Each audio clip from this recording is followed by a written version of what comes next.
Evening guys, यहाँ पर mall Flanders ये एक नॉवेल है और डेनियल डिफो ने इसे लिखा है। तो Moll Flanders this is a novel written by Daniel डिफो।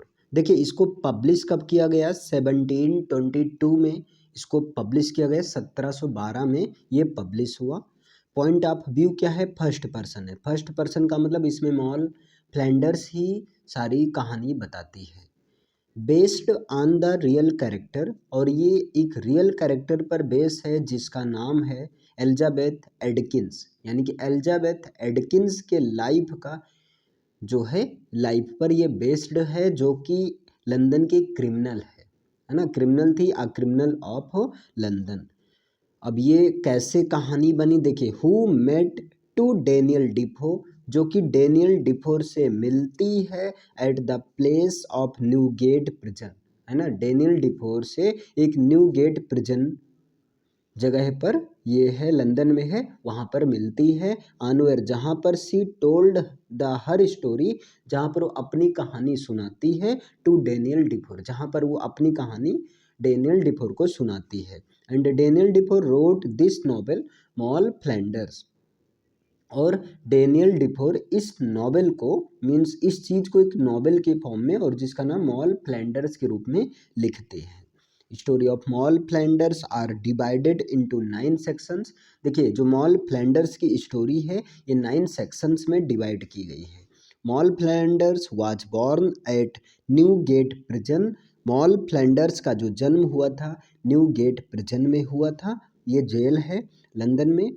C spent, अच्छा, न्यू गेट प्रिजन में हुआ था क्योंकि इसकी माँ एक क्रिमिनल थी, ऑलरेडी वो क्रिमिनल थी, तो इसलिए जो है इसका जो बॉर्न हुआ वो कहाँ पर हुआ?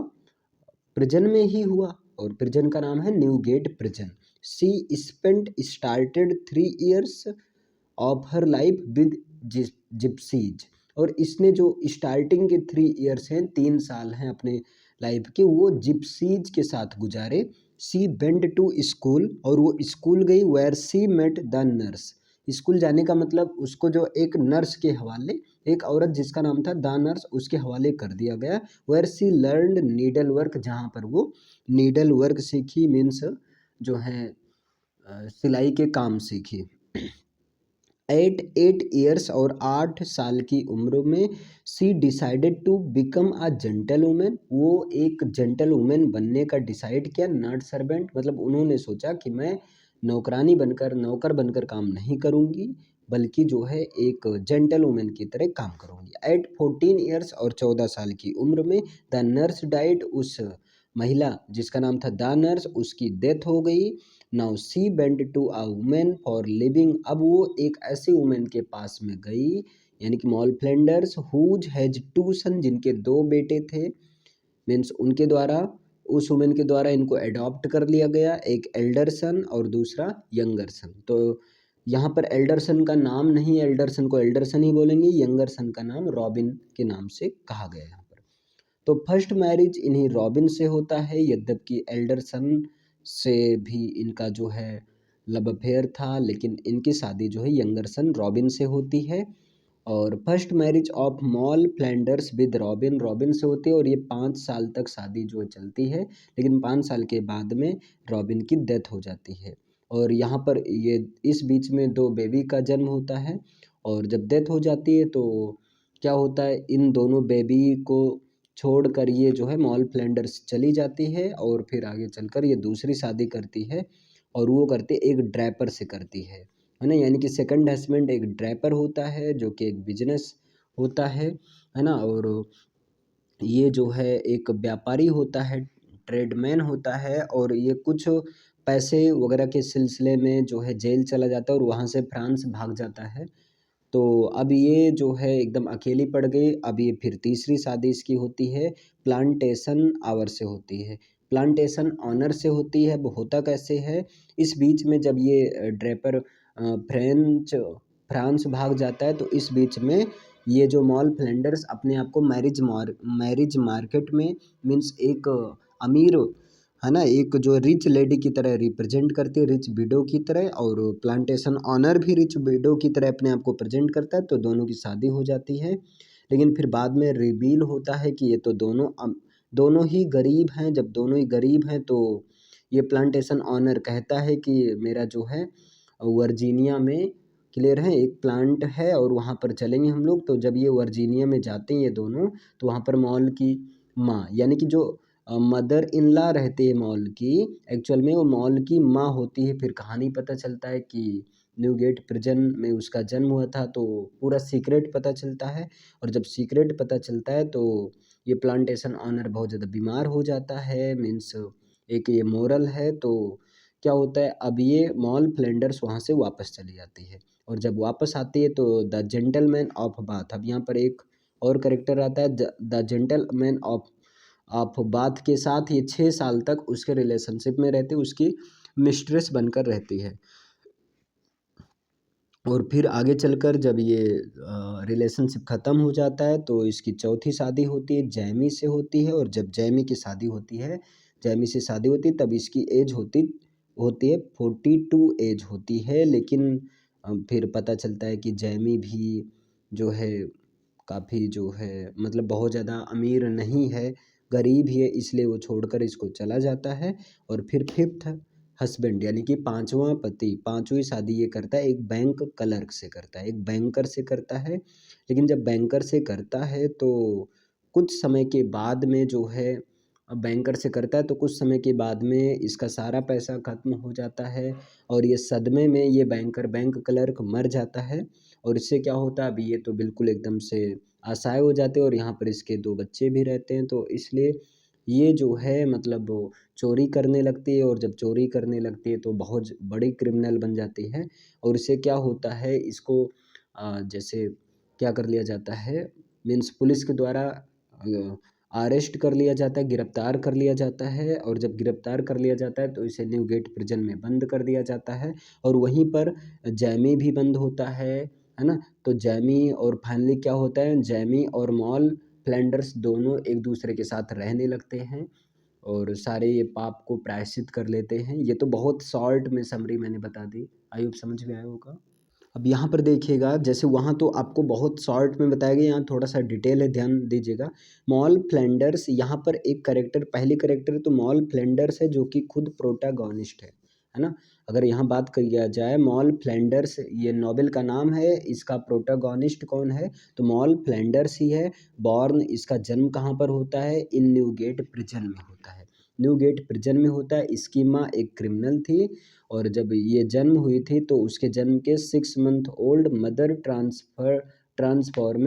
ट्रांसफॉर्म्ड टू अमेरिका, इसकी माँ को अमेरिका के वर्जीनिया में भेज दिया गया था, है ना। क्योंकि इसकी माँ को डेथ सेंटेंस्ड हो गया था। तो उस समय 2 ऑप्शन था, या तो एग्जीक्यूट, फांसी पर लटकाना, या जो दूसरा वर्जीनिया में भेज देना। 3 years वेंडरिंग विद जिप्सीज, अब ये क्या हुई, मॉल जो है जिप्सीज के साथ 3 साल तक जो है उनके साथ रही, टेकन बाई मजिस्ट्रेट। उसके बाद में एक चैरिटी केस में इनको मजिस्ट्रेट के द्वारा अडॉप्ट कर लिया जाता है मॉल फ्लैंडर्स को। और फिर मजिस्ट्रेट क्या करते हैं, इनको एक नर्स जो कि एक विडो होती है ना, विडो वुमेन का नाम है द नर्स, उसके मतलब पालन पोषण उसके संरक्षण में रख देता है। और जहाँ पर वो नर्स के यानी कि नर्स के कांटेक्ट में मॉल जो है नीडल वर्क को सीखती है। और जब मॉल 14 साल की होती है तो नर्स की डेथ हो जाती है। अब जब नर्स की डेथ हो जाती है तो मॉल को जो है एक रिच फैमिली के द्वारा अडॉप्ट कर लिया जाता है। और जब जिस रिच फैमिली के द्वारा अडॉप्ट कर लिया जाता है उसके 2 बेटे होते हैं, उसके 2 बेटे होते हैं, एक एल्डर सन और दूसरा यंगर सन। जो एल्डर सन होता है flirt with her and try to seduce her, वो मॉल के साथ फ्लर्ट करता है और उसको सेड्यूस करने का ट्राई करता है और इसमें सफल भी रहता है। यंगर सन का नाम होता है रॉबर्ट, जिसको रॉबिन कहते हैं। ये जो उसको पसंद करता है लेकिन ये उससे शादी भी करना चाहता है। और फाइनली जो है यंगर सन के साथ में इसकी शादी भी हो जाती है। तो इस तरह से पहला इसका मॉल फ्लैंडर्स का जो फर्स्ट लव वो तो एल्डरसन होता है। लेकिन अगर फर्स्ट हस्बैंड की बात करें तो वो यंगर सन, सॉरी मॉल फ्लैंडर्स का अगर फर्स्ट लव की बात किया जाए तो एल्डरसन है। लेकिन अगर फर्स्ट हस्बैंड की बात किया जाए तो यंगर सन है। जिनका नाम रॉबिन है। अब देखिए after 5 years of their marriage, इनकी शादी के 5 साल खुशी खुशी बीते और उसके बाद में हर हस्बैंड रॉबर्ट या रॉबिन डाइज, और उसके बाद उसके हस्बैंड की डेथ हो जाती है। 2 children send to Roberts family, और वहाँ पर इनके 2 बच्चे भी थे, और इन 2 बच्चे को रॉबर्ट फैमिली के द्वारा, रॉबिन की फैमिली के द्वारा अडॉप्ट कर लिया जाता है, लेकिन इसको एक्सेप्ट नहीं किया जाता मॉल को। अभी मॉल अकेली हो जाती है, जब अकेली हो जाती है तो इसकी सेकंड मैरिज होती है, एक ड्रैपर के साथ होती है। ड्रैपर बहुत ज़्यादा खर्चालू होता है, बहुत ज़्यादा खर्चा होने की वजह से वो जो है पुअर बन जाता है, गरीब बन जाता है, और जब गरीब बन जाता है तो बहुत ज़्यादा कर्ज में होने की वजह से पुलिस इस ड्रैपर को अरेस्ट कर लेती है, और जब अरेस्ट करती है तो ये प्रिजन से ही ये फ्रांस में भाग जाता है। मीन्स ये ड्रैपर अब जो है ये फ्लीज टू फ्रांस में भाग जाता है। चिल्ड्रन 1 डाइड, और एक बच्चा था जो कि इसी बीच में इसका डेथ हो जाता है। अब जो है ये जो मॉल फ्लैंडर्स थी ये विडो के रूप में अपने आप को रिप्रेजेंट करती है, start search for new husband, और ये जो है एक नए हस्बैंड की फिर से खोज करना शुरू कर देती है। देखिए अब थर्ड मैरिज जब मॉल फ्लैंडर्स जो है तीसरी मैरिज कैसे करती है, मैरिज मार्केट में ये मिस इन्फॉर्म कर देती है। मिस इन्फॉर्म ये कर देती है कि जो है उसके पास 1500 पाउंड्स की वो फॉर्चून है, उसके पास इतने बहुत सारे पैसे हैं, और मैरिज अब इससे क्या होता है, एक प्लांटेशन ऑनर होता है, वो भी ऐसे गलत अफवाह फैलाए रहता है मैरिज मार्केट में, और फाइनली जो है इसकी थर्ड मैरिज एक प्लांटेशन ऑनर के साथ हो जाता है, और जब हो जाता है तो बाद में दोनों की सच्चाई पता चलता है। तो ये प्लांटेशन ऑनर कहता है कि मेरा जो वर्जीनिया में एक प्लांट है वहाँ पर चलते हैं, तो ये दोनों मूव टू वर्जीनिया, अमेरिका में वर्जीनिया में चले जाते हैं। 3 चिल्ड्रन, 2 डेड 1 अलाइव, जहाँ पर इनके जो है अमेरिका में रहते हुए 4-5 साल रहते हैं, 5 साल, और इनको जो है 2 बच्चे होते हैं, है ना, जिनमें से एक जीवित रहता है ना। 3 बच्चे होते हैं और 3 बच्चे में से 2 की डेथ हो जाती है और एक जो है जीवित रहता है।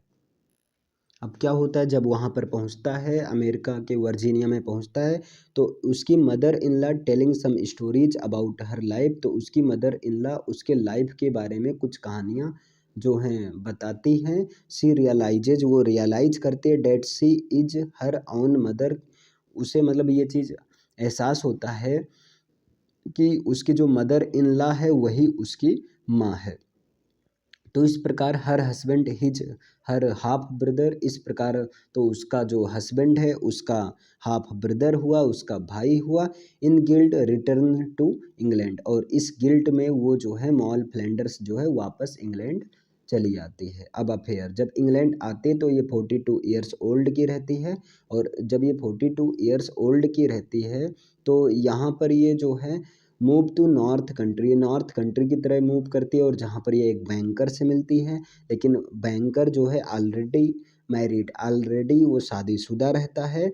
Bankers wife is not faithful. अब होता क्या है कि बैंकर की जो पत्नी थी वो फेथफुल नहीं थी, वो उसके साथ में चीट कर रही थी, बेट फॉर लीगल डाइवोर्स, इसलिए वो जो है एक लीगल डाइवोर्स का बेट कर रहा था, ताकि जो है वो मॉल फ्लेंडर से शादी कर सके, और इनके 2 बच्चे भी थे। अब देखिए हम फोर्थ मैरिज, जब चौथी शादी होती इन लंकाशायर में होती है, लंकाशायर हस्बैंड से, pretend as a rich women, और ये अब यहाँ पर अपने आप को एक रिच वुमेन की तरह प्रिटेंड करती है ना। और जब रिच वुमेन की तरह प्रिटेंड करती है तो यहाँ पर इसकी चौथी शादी जो है लंकाशायर हस्बैंड से हो जाता है, और जहाँ पर वो भी जो है अपने आप को आयरिश स्टेट बताता है कि उसके पास आयरिश स्टेट है, यानी कि वो भी लंकाशायर हस्बैंड भी अपने आप को जो ऐसे दिखाता है कि वो बहुत अमीर है। मॉल्स पावर्टी रिवील्ड, अब जो है मॉल की भी गरीबी रिवील होती है, जैसा कि इसने भी गलत अफवाह फैला रखी थी।